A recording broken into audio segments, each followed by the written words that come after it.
Welcome, stranger! This video will teach the basics on how to play Scrap Scramble.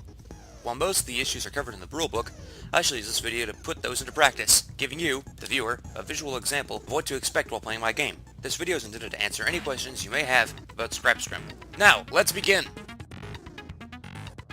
Scrap Scramble comes with the board, obviously, 2 4-sided dice, 8 character pieces, 7 progress cards, 2 for mechanics, 2 for scouts, 2 for the base, and 1 overall, as well as 60 markers for the cards. Also, it comes with the rulebook. The rulebook is crucial.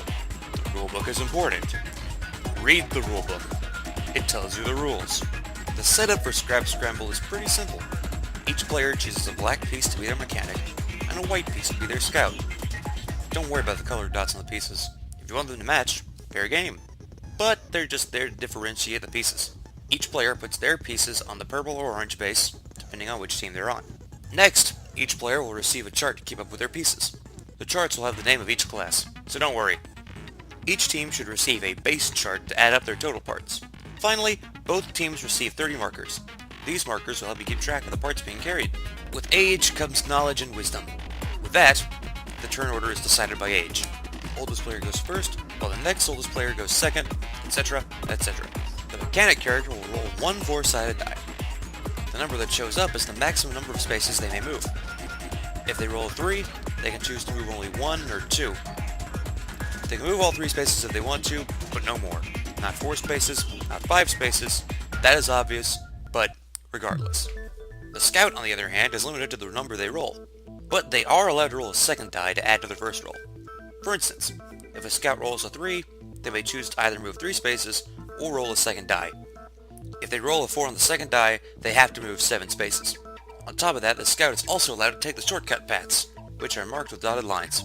Once a player decides the number of spaces they will move, they move their character that number of spaces, as is tradition in a game with dice and moving. Depending on the space the character lands on, they will receive parts. Black numbers are batteries, silver numbers are iron, orange numbers are copper, and yellow numbers are wire.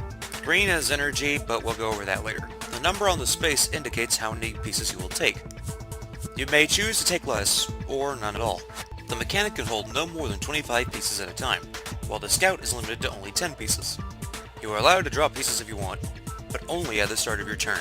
The pieces that you don't want to drop and want to use for constructing the parts must be dropped off of the base in order to construct the parts. Keep in mind that the base can only hold 40 pieces at a time, so use this space wisely. Parts can only be constructed if the mechanic is at the base, as in the base itself. With each part complete, bonuses are applied to that team to make gathering pieces easier. Once the radar is finished, you can take pieces from the space in front or behind you. With the transceiver finished, you can add 1 or 2 to your roll. Obviously, no bonuses apply to the final part, but once you complete the final part, you win the game anyway, so there's that. Alright, just to clear some things up that may not have been clear in the rules, you are not allowed to go backwards at any time during your turn.